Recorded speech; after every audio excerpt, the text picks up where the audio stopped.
Dobre. Čierny má výhodu, na to prídem pomerne jednoducho.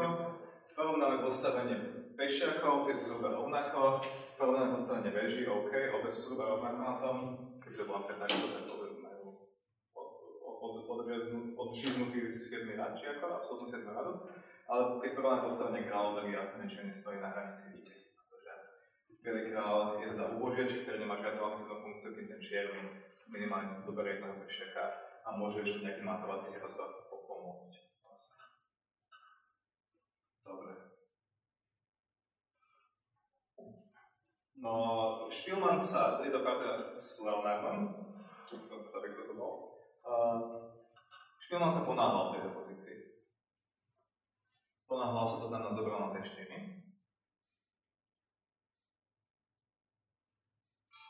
Zobral na T4.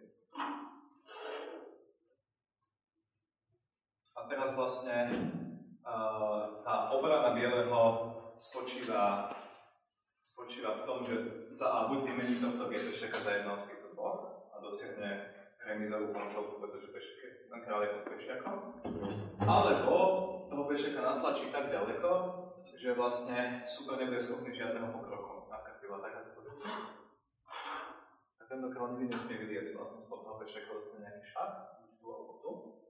A keď zahrám kráľ D3, tak zahrám ešte D8 a vymením toho posledného pešeka, ktorý získa tú druhú obrannú pozíciu.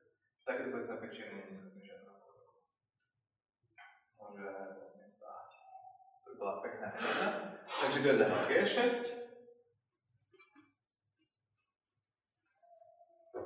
D3 a spravil trošku z inej strany, sa natočí. Tak, D4, G7. Teraz tá beža už na veky bude vlastne musieť krajine sa pozerať na G8.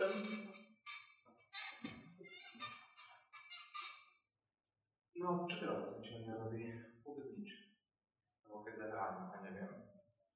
Tak, dostanú šach, musím sa vrátiť. Keď púdnem sem, tak sa aj tak musím vrátiť. Lebo bežu ešte vezmem tu.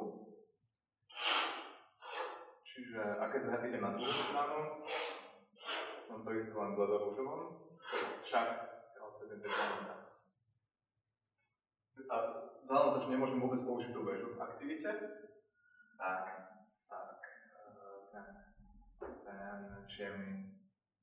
ten čierny sa nepohne ďalej dobre.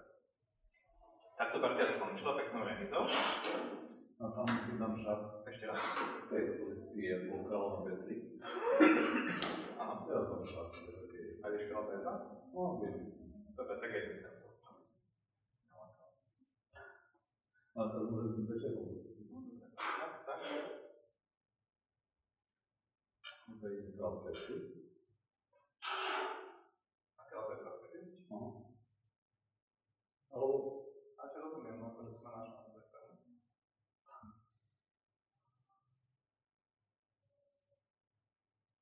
Kráľ C3. Tak stojíme, jo?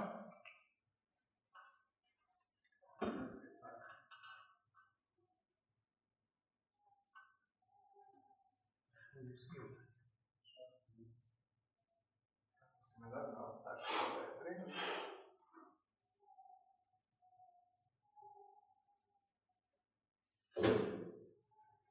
Aha, viem, no tak si myslel, že by chce 2 šach na niečo, na kráľ B2 budeš D3 neskôr, že? Aj tak to je jedno, tak idem. Tak? Nie, to až tak?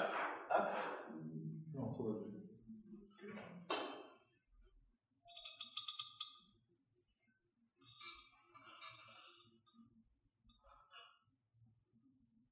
Hovoril pôvodne, že dávaš G1 po pozícii. Ja, to chceš, že G1? Akože, no nám sa D3. Nám D3. A D4 ešte na D4. Tak chcem toho kráľa vypáčiť. Dobre, tak poď. A D1. To je také jedna šach. D4, tak? D2? No.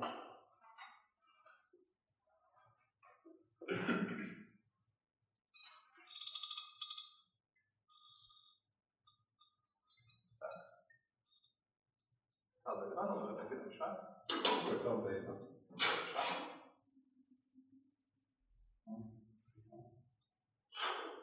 Musíš ísť späť asi. Alebo na tej.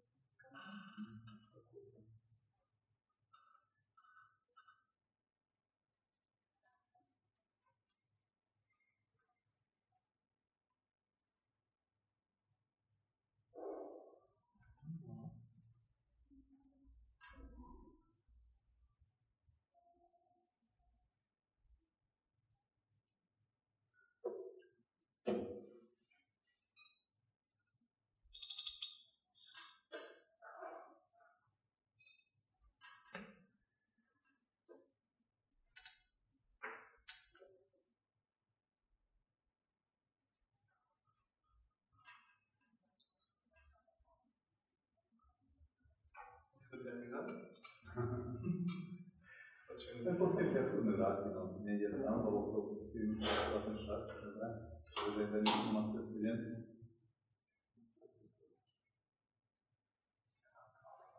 Dobre.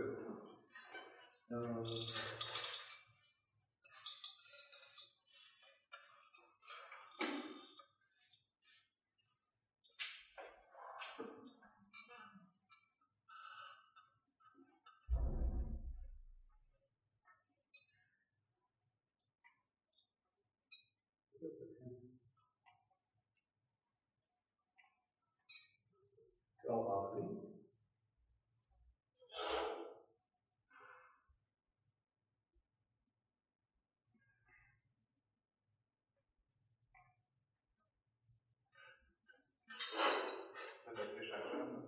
Proste král B3 a král B4, nie?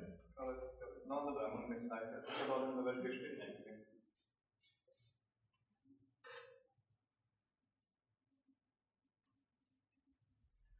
Môžeme teraz tak obernúť sa na to.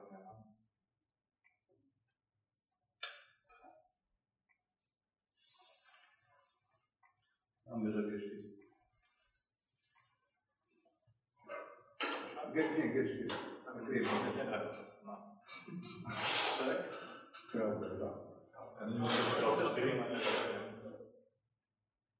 To B3.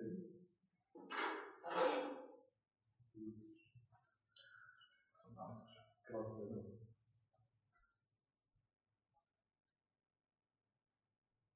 Král C2 super je.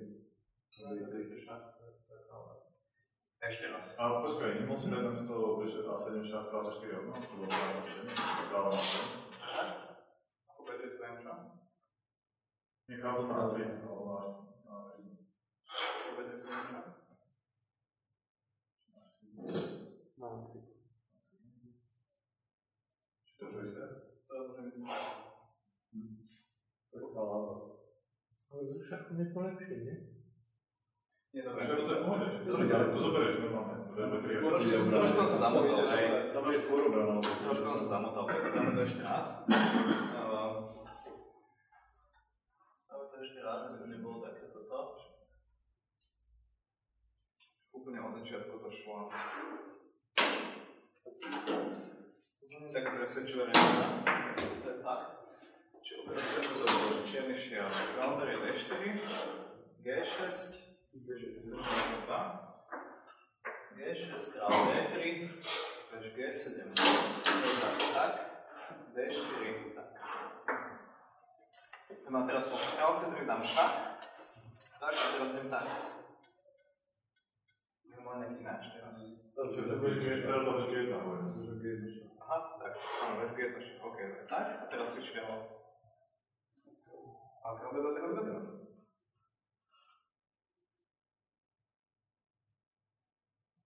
A môžem G4.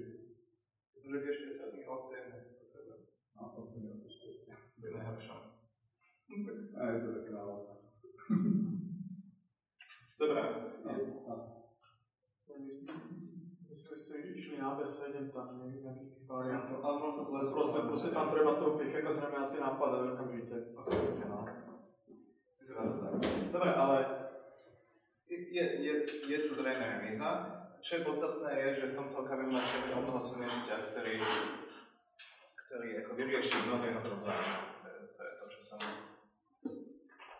O čom vlastne je ten príklad, aký mohol byť o mnoho súťažiteľ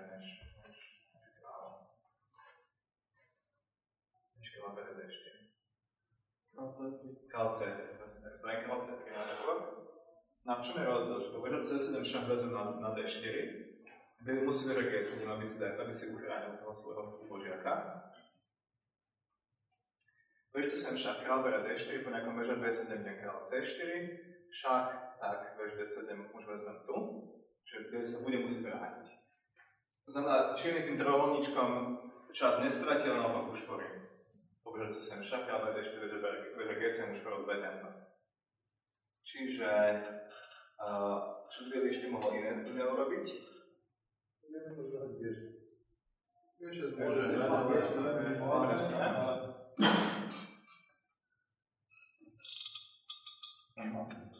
Viem, že kráľ B1. Môžeš hrať kráľ B1 alebo B3 si jeden nepomohol, že? Ešte raz? No, na výsku B3 až B1. Dokonca veže G1, šach, kráľ, tak a mat. Dobre, ďakujem. A po kráľ D1 idem normálne tak.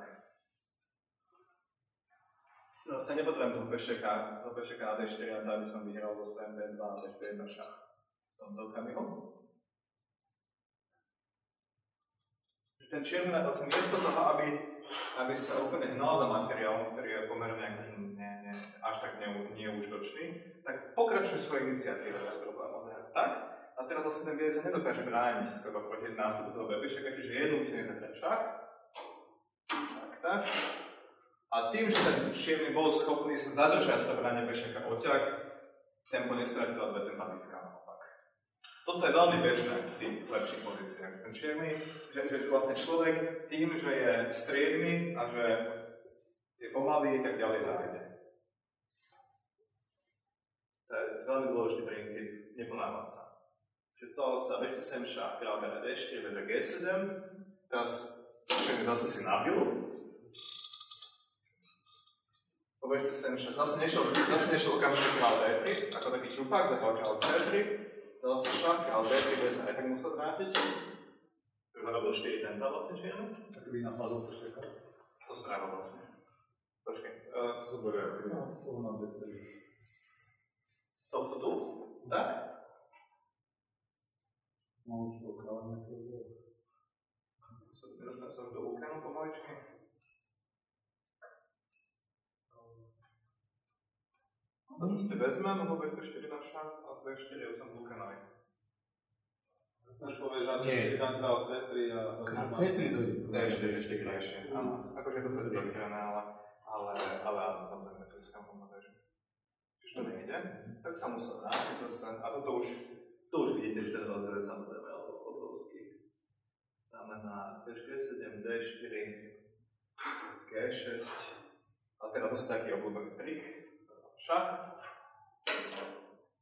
Prehodím sa odtiaľka. Kráľ D1 na C6. Pretože na tom 6. rade, alebo na 7. rade, keď tá väža postupí, tak bude o mnoho účinnejšie tá čierna väža útočiť aj brániť. On zároveň odrezáva tohto kráľa a zároveň napadá toho pešiaka. C6. Skončilo to veľmi smutne, no. Teraz. Aby je vlastne strávil na G7. Tak. A po kráľ C4 sa mohol vzdať vzdať, lebo Čierny dosiahol to lúkenovo postavenie s kráľom pod pešiakom, z ktorého sa normálne urobí mostík a vylezie. Kto nevie, čo lúkenovo postavenie? Dobre. Áno. Postavenie je toto.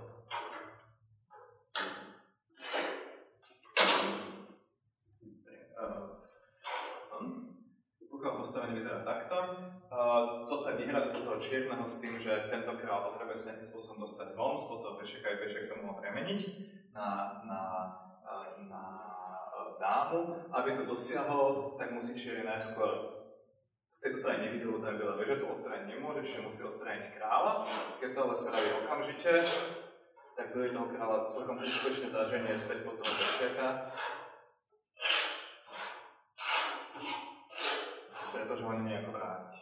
Na čierny musí brániť, že musí byť chytrá a musí tomu kráľovi najskôr postaviť tzv. Mostík. Musí akože zahrať čerto väža C5, bielý čaká a ďalší čaká tak a vlastne tá väža je tu na práve pretvorila sa pre toho pešiaka. To je veľmi taká a teraz budem vlastne pokračovať to isté.